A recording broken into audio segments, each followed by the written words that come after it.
L'étudiant adulte de 30 ans dont je vous parle aujourd'hui est inscrit en réfrigération à l'école professionnelle de la Chine que vous voyez derrière moi. Il raconte que dès le début, un de ses professeurs ne l'a pas aimé. C'est quoi ton problème? Est-ce que c'est parce que ta mère n'a pas aimé? T'as pas les amis? Il a dit à la classe, tout le monde, on va dire, en t'aime. Il a compté 3, 2, 1.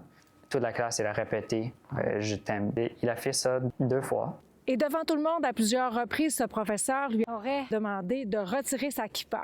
Il avait dit que je dois enlever mon kippa. Et il avait dit ça, il a répété ça dans différentes façons. Il a essayé de me convaincre.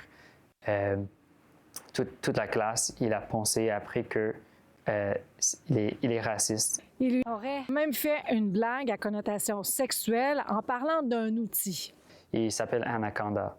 Alors, j'ai mis mon main pour prendre l'outil et il me dit « Oh, tu veux mon Anaconda? » Et il dit « Non, je vais donner à les autres avant toi. Toute la classe, il va avoir avant toi. » Il a porté plainte contre l'enseignant en question, mais la direction lui a plutôt fait parvenir cette lettre que Nouveau Info a obtenue, dans laquelle on lui dit qu'il est trop sensible et de cesser d'avoir des propos envers cet enseignant sous peine de poursuites juridiques.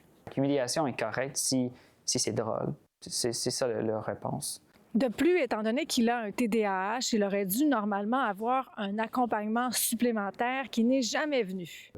L'étudiant en question n'a jamais été informé que le centre de service scolaire a même une politique d'accommodement pour des étudiants handicapés. Cet organisme de défense des droits dénonce la situation et demande au centre de service scolaire de rectifier le tir.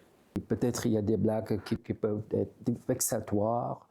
Aussi, la loi sur la laïcité n'interdit pas aux étudiants de porter un kippa. Il y a des choses qu'il faut vraiment que la direction d'une école, d'un établissement scolaire doit faire pour d'abord mieux informer ses enseignants.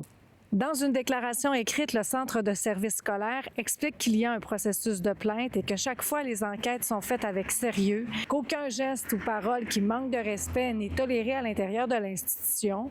Sans commenter l'histoire de l'étudiant en particulier, le Centre nous met toutefois en garde que les informations que nous avons obtenues pourraient diverger des siennes.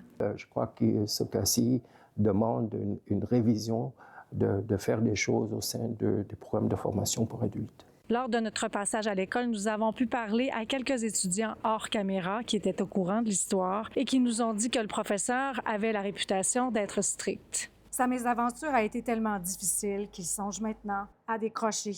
À Montréal, Véronique Dubé pour Nouveau Info.